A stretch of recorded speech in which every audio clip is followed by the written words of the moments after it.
आणि देवाला नाईलाजानं मंदिर सोडायला लावतात, त्याला ज्ञानोबाराय म्हणतात.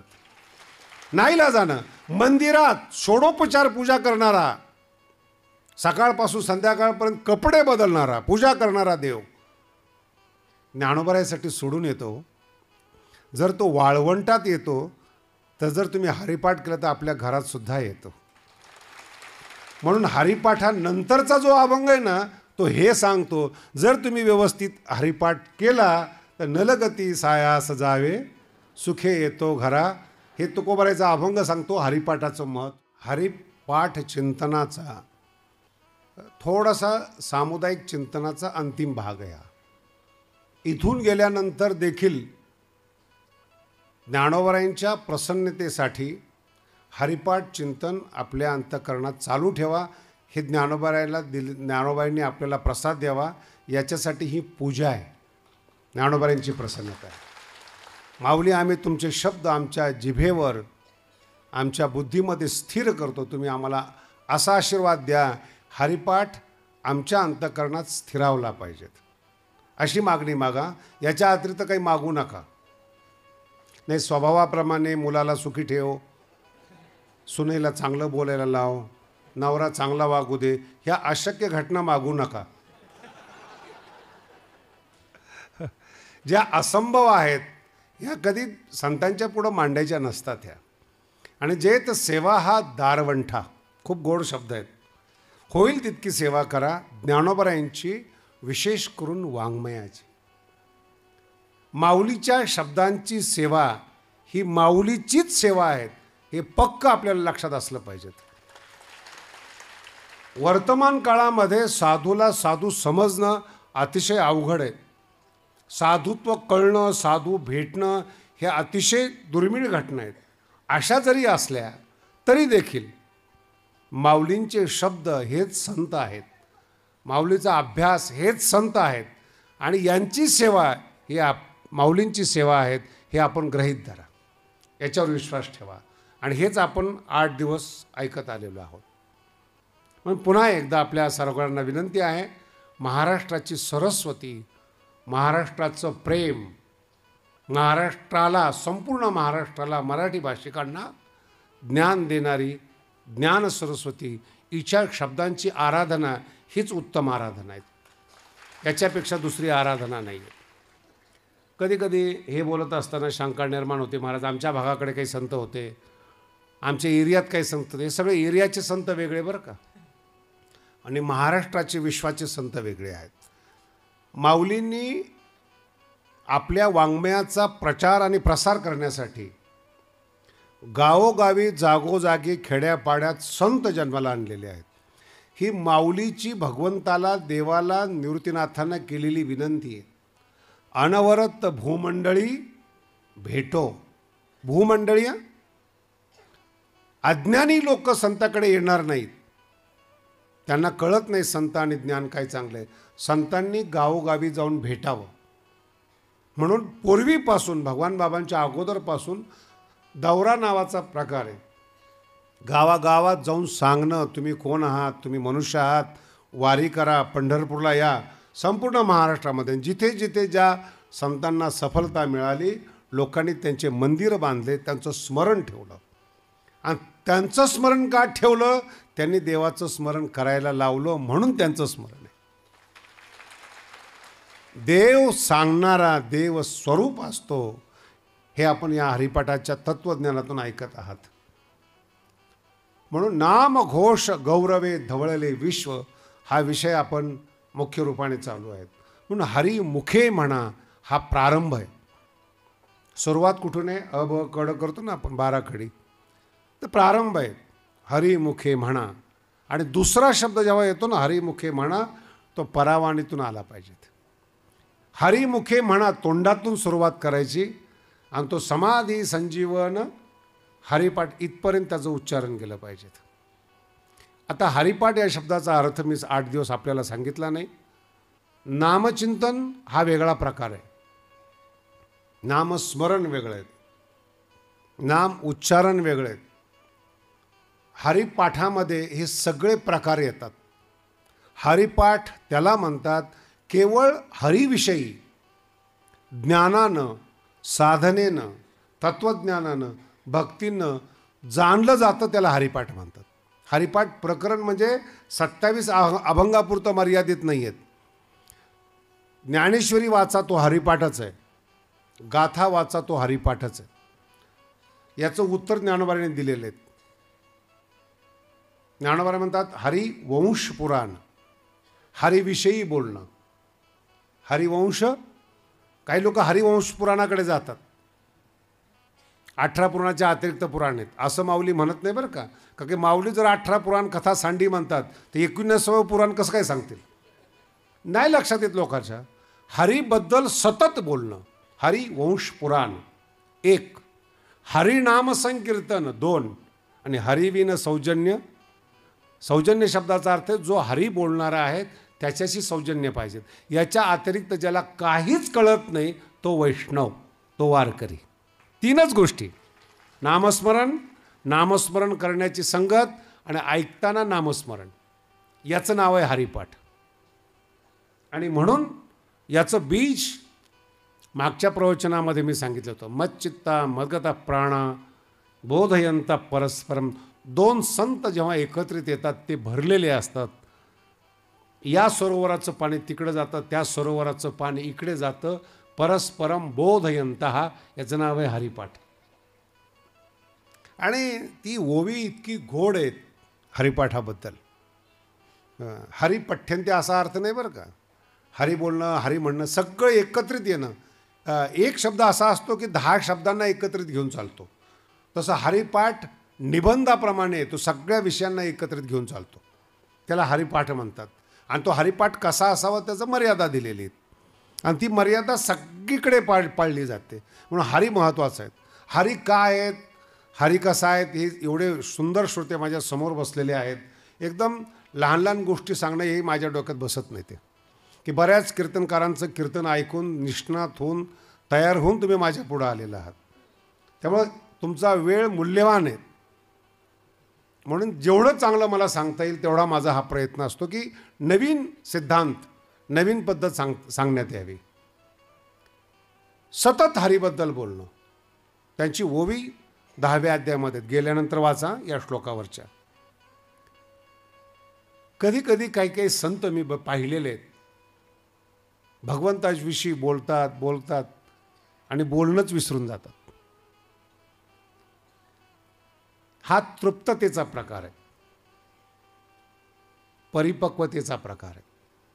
बोलायचं कुठपर्यंत, वाणीनं सांगायचं कुठपर्यंत. कधी कधी न बोलता सुद्धा बरंच बोललं जातं. न बोललेलं बोलणं ऐकणं हा खरा श्रोता आहे. न बोललेलं बोलणं ज्याला ऐकू येतं हा खरा श्रोता आहे. गुरोस्तु मौन व्याख्यानम. मौनातून श्रीगुरू बोलतात. शिष्यस्तु छिन्न संशय. हा शिष्याचे सगळे प्रश्न समाप्त होतात. साधू संत बोलतात माझ्याविषयी. भगवंताचा श्लोक आहे हा. मच्चिता मद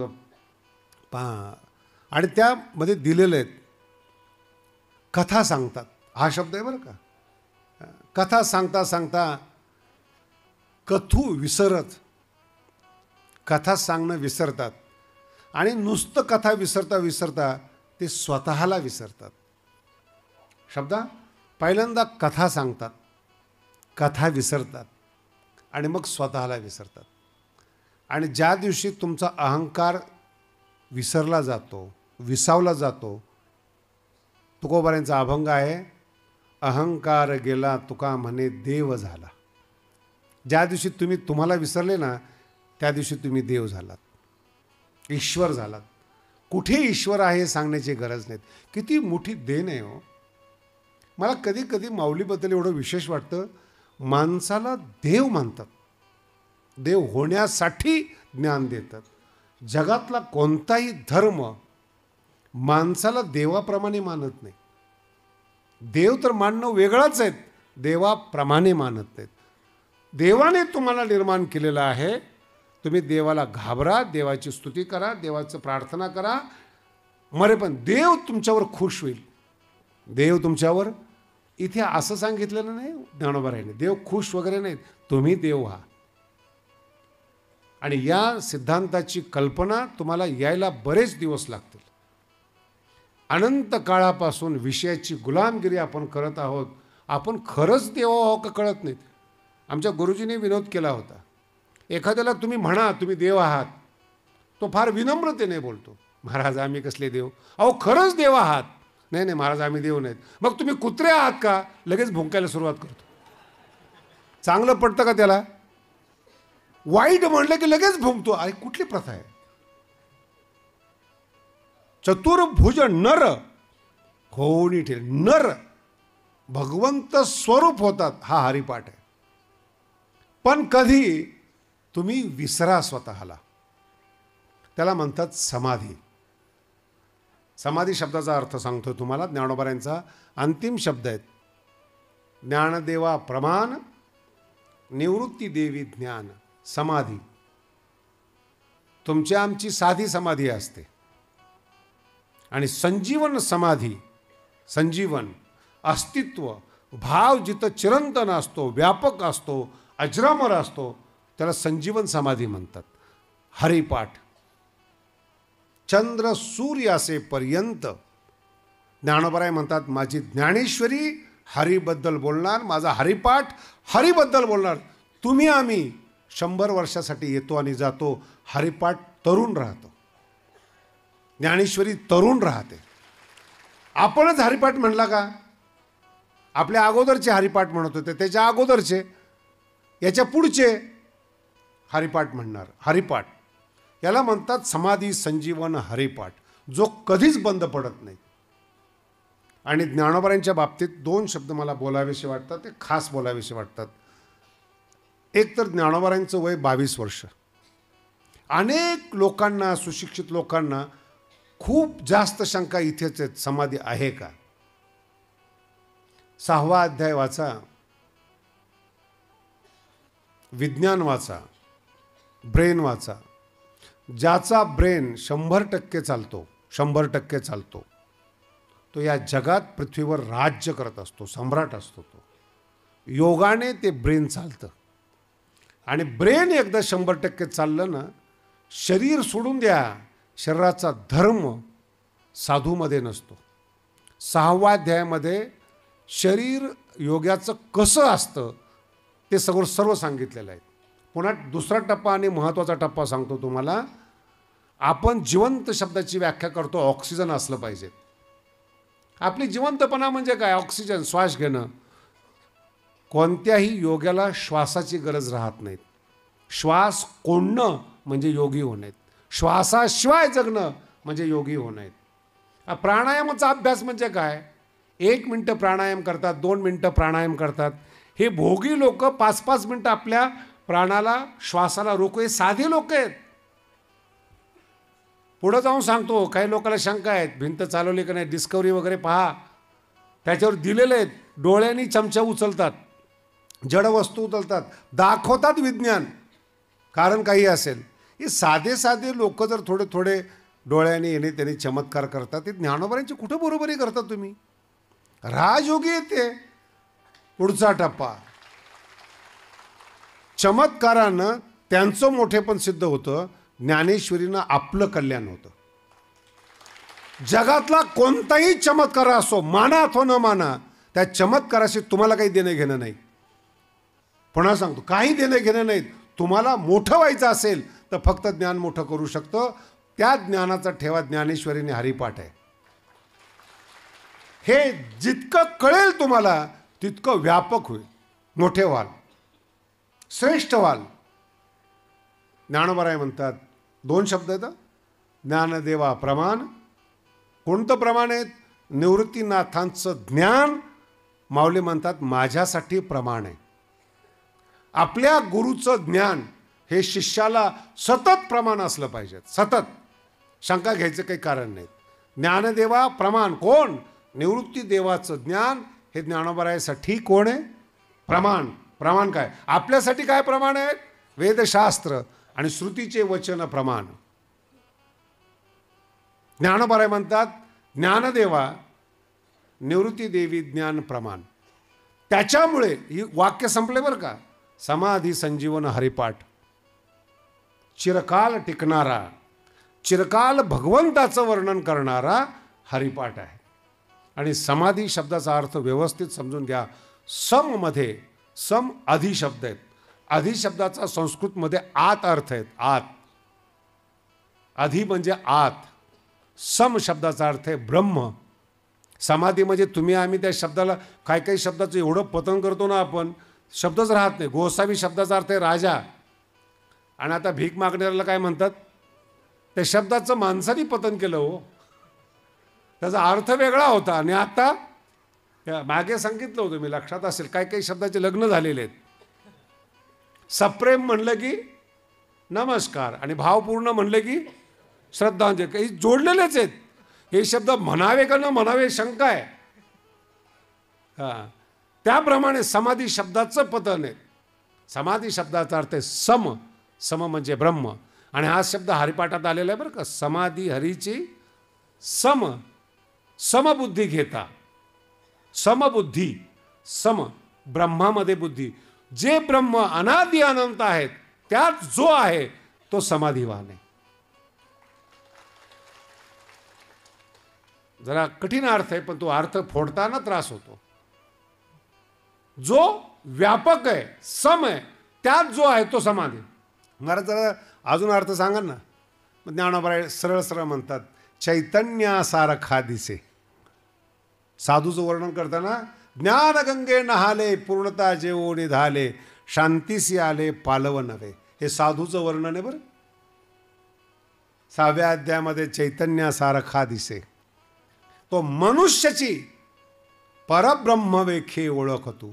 तो मनुष्य आहे, परब्रह्माने जन्म घेतलाय असं तू जाण. परब्रह्म वेखे ओळखतो. हजारो शब्द आहेत. देह आहे पण तो चैतन्यवान आहे, त्याचं नाव आहे समाधी.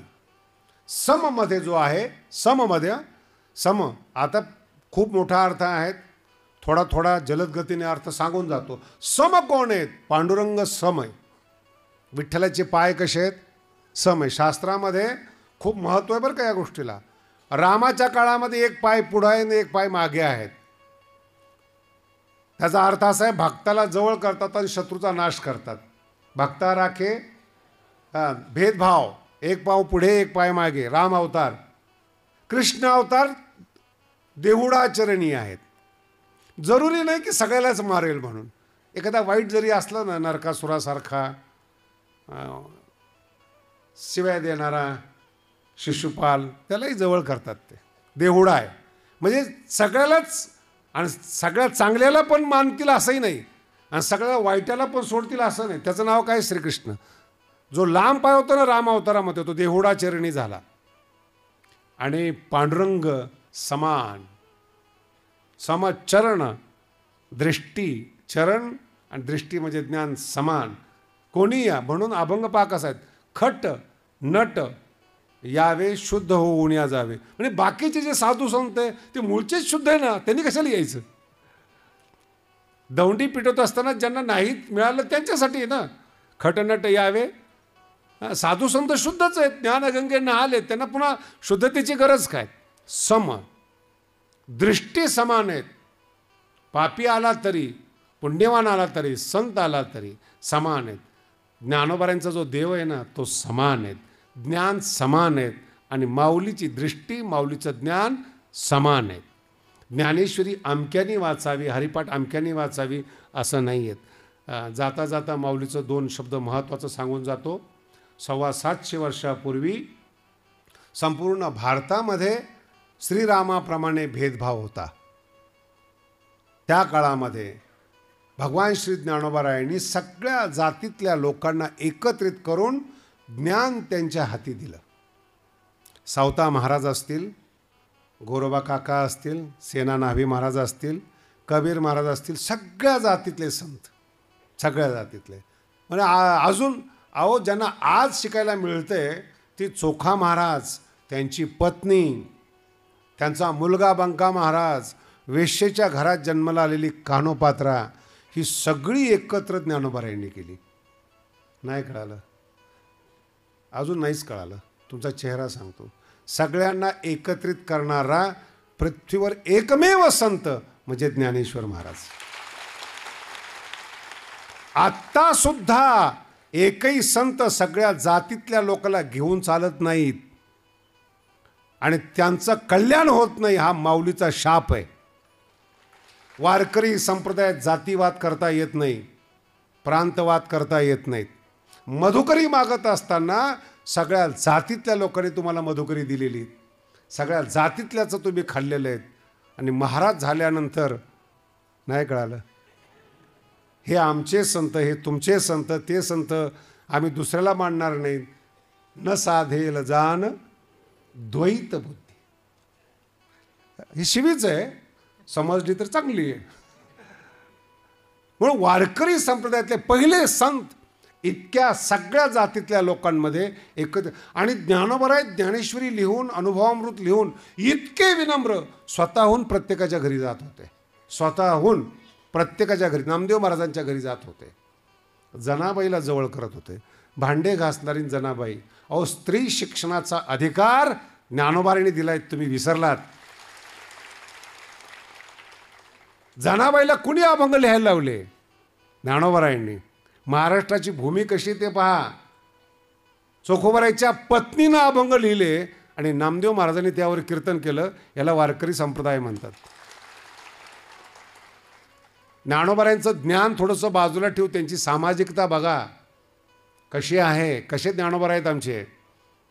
नाही म्हणे महाराज पण ते मंदिरामध्ये प्रवेश नव्हता असं आम्ही ऐकले. नसेल प्रवेश, बघा नसेल प्रवेश. ज्ञानोबाराय म्हणतात तुम्ही काही चिंता करू नका, मंदिरात जायला मिळत नाही ना, आपण वाळवंटात जाऊ, तिथं कुणाचं बंधन आहे का? ज्ञानोबारायांनी सुरू केलेला वाळवंटातला परमार्थ आत्तापर्यंत चालू आहेत.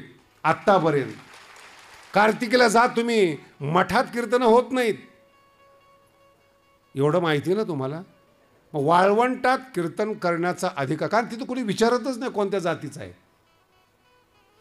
आणि देवाला नाईलाजानं मंदिर सोडायला लावतात, त्याला ज्ञानोबाराय म्हणतात. नाईलाजानं मंदिरात षोडोपचार पूजा करणारा, सकाळपासून संध्याकाळपर्यंत कपडे बदलणारा, पूजा करणारा देव ज्ञानोबारायसाठी सोडून येतो. जर तो वाळवंटात येतो तर जर तुम्ही हरिपाठ केला तर आपल्या घरात सुद्धा येतो. म्हणून हरिपाठानंतरचा जो अभंग आहे ना, तो हे सांगतो, जर तुम्ही व्यवस्थित हरिपाठ केला तर नलगती साया सजावे, सुखे येतो घरा. हे तुकोबारायचा अभंग सांगतो हरिपाठाचं महत्त्व. तेच थोडंसं विशाल. नामसंकीर्तन जळतील पापे, काही चिंता करू नका, फक्त हरिपाठ जवळ ठेवा. माऊलीचं काम एवढं महान आणि मोठं आहे, मी काहीच बोलू शकत नाही, फक्त तुम्हाला समजेल एवढं सांगतो.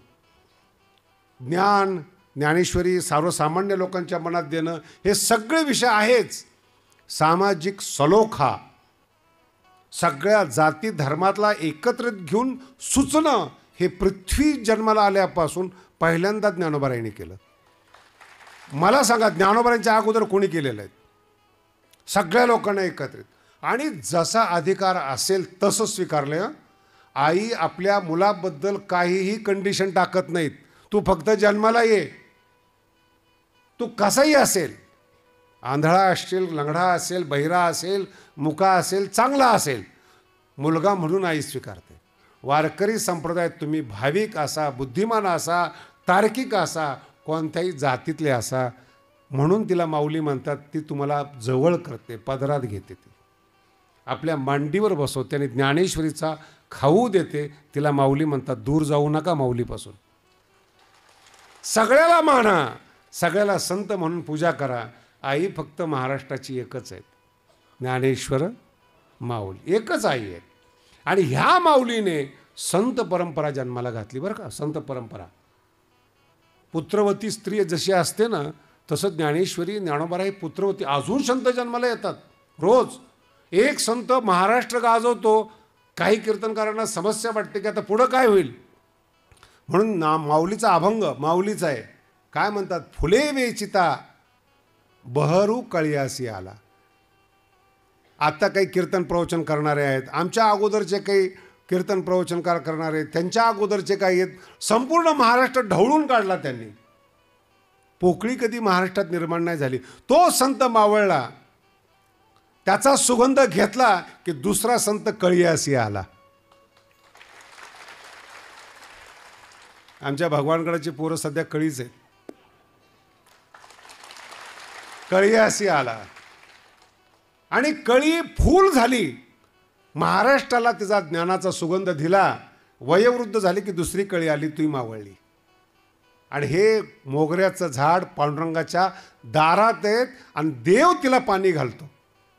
मोगरा फुलला, नाही तर असं काही ज्ञानोबा मोगरा फुलला नाही सांगणार. मोगऱ्याचा अर्थ कळत ते संसारिकाला तो भाग सोडून द्या. फुले विचिताची बहरू. आणि इवले शिरोप म्हणजे काय? किती लोकांनी वारकरी संप्रदाय सुरू केला? 10-15 लोकांनी सुरू. किती लोक होते? 15-20 लोकात ज्ञानोबांनी सुरू केलं. अरे किती वर्ष टिकवलं संप्रदाय? 3-4 वर्षात तो रूप लावलं गेलं, 3-4 वर्षामध्ये. आणि सगळ्यांच्या अगोदर ज्ञानोबा समाधीला बसले. सुशिक्षित लोकांना शंका, एवढ्या लवकर समाधी काय घेतली? मी तुम्हाला विचारतो, एवढ्या दिवस जगून काय केलं? काय दिवा लावला? लोकांच्या शिव्या खाल्ल्या, रोगराई आल्या. आता मरू नये म्हणून घरात बसतो आपण. कोरोना आला, किती घाबरतो आपण. म्हणा का करतो आपण? जगून काय करतो? माऊलींचा एकच उद्देश सांगतो. कोणत्याही स्त्रीला विचारा, माऊलीला सोडून द्या, कोणत्याही स्त्रीला विचारा तुम्ही, स्त्री काय म्हणते माहिती का? नवऱ्याच्या अगोदर मरण आलं पाहिजे. कोणत्याही स्त्रीला विचारा, कितीही मोठा मुलगा असू द्या, किती महान मुलगा असू द्या, भगवंताला फक्त म्हणते सौभाग्यवती होऊन मरण यावं, वैधव्य नको जीवनामध्ये. ज्ञानोबा हाच सिद्धांत घेतात. गुरुच्या अगोदर समाधीला बसतात. सौभाग्यवान आहेत ज्ञानोबा. गुरुसाठी रडत नाहीत, गुरुनी रडावं म्हणून समाधीला बसतात. सौभाग्यवती जीवन आहेत ज्ञानोबारायांचं. वैधव्य जीवन नको. वैधव्य जीवनाचा अपमान होतो. मंगल कार्यात, लग्न समारंभात मान देत नाहीत लोक. भरता रे हिन वनिता, ज्ञानोबाराय सांगतात, उपहत पावे सर्वथा. उपहत अपमानित होते सर्वथा. गुरुशिवाय जगू नका. नवरा आहे, भांडण करेल, 2 शिव्या देईल, सांभाळणार तोच आहेत. काही काळापुरते मान देणारे लोक असतात. काळ संपला ना, मान देत नाही. पोरगं मान देत नाही, बाकीच्यांचं काय घेऊन बसला तुम्ही? म्हणून सौभाग्यवती जीवन असावं म्हणून 22व्या वर्षी भगवान श्री ज्ञानोबा समाधीला बसतात. बरं, ठरवून बसतात. हे प्रकरण आहेत. गेल्या 700 वर्षापासून हे अभंग दुपारी गायले जातात. कसे बसले समाधीला, कसे आले, काय इच्छा केली ज्ञानोबारायांनी, कसे आले, किती लोक समाधीला होते, हे ठरवून बसलेलं आहेत. याच्यावर किमान विश्वास ठेवा, तुमच्या जीवनाचं कल्याण होईल. आणि ज्ञानोबारायांनी जो काही आपल्याला विषय सांगितला त्याच्यातले फक्त आपण हरिपाठ या रूपाने 4-5 शब्दांवर विश्लेषण केलं. आणि हे विश्लेषण करण्याचा एवढाच हेतू आहे, हरिपाठ समुद्र आहे. समुद्रातून आपण 2-3 मोती काढतो म्हणून रत्नाकर कमी होत नाही. आपण सगळ्यांनी 2-4 शब्दाचे अर्थ ऐकले, जेवढे शक्य झाले, तुम्हाला जेवढं झेपेल असं मी सांगितलं. असे कितीतरी अर्थ या हरिपाठामध्ये आहेत. माऊलीला विनंती की आपण सगळ्यांनी मिळून प्रार्थना करावी की आम्हाला पुढील आयुष्यामध्ये हे देशावर आलेलं संकट, माणुसकीवर आलेलं संकट कमी व्हावं. आणि कमी झाल्यानंतर आम्हाला सद्बुद्धी सुचावी, राष्ट्र घडवावं, देश घडवावा, आपल्या कुळाचं नाव काढावं आणि आत्मकल्याण करावं, ही एक प्रार्थना करतो. आणि हा विषय थांबवत असताना जाणीवपूर्वक जो आज तुम्ही हरिपाठ ऐकलेला आहे त्याचं मूळ कारण, माझी इच्छा नव्हती हरिपाठावर प्रवचन करायची, पण संपूर्ण भगवानगड जे सांभाळतात ते नारायण महाराज शास्त्री आहेत, वेदांताचार्य आहेत. गेल्या 3 वर्षापासून माझ्या मागे होते की हरिपाठ हरिपाठ. मी ज्ञानेश्वरीचा भक्त होतो. आई बरी वाटते नाही बापाची भाषापेक्षा, डीजे घिजे करीजे बरं वाटायचं. पण खूप 2-3 वर्ष नारायण शास्त्रीने आग्रह केला आणि यावर्षी पुस्तकही लिहायला घेतले हरिपाठावर. आणि योगायोगाने खटोड परिवार आणि झी टाकीज यांच्या समन्वयाने आपल्याला हरिपाठावर चिंतन करता आलं. आणि लिहितानासुद्धा सगळा हरिपाठ लिहिला असं नाही, 2-4 शब्द जे अवघड आहेत चांगले ते आपल्या पुढं मांडण्याचा प्रयत्न आहेत. पण ते मांडत असताना किती लिहिलं किंवा 9 दिवसामध्ये किती सांगितलं याला महत्त्व नाही आहेत. अमृतामध्ये होतो, अमृत ऐकलं आणि अमृतातच आपलं जीवन असावं ही माऊलीच्या चरणी प्रार्थना आहे. कुंडलिक वरदे हरिविठ्ठल ज्ञाने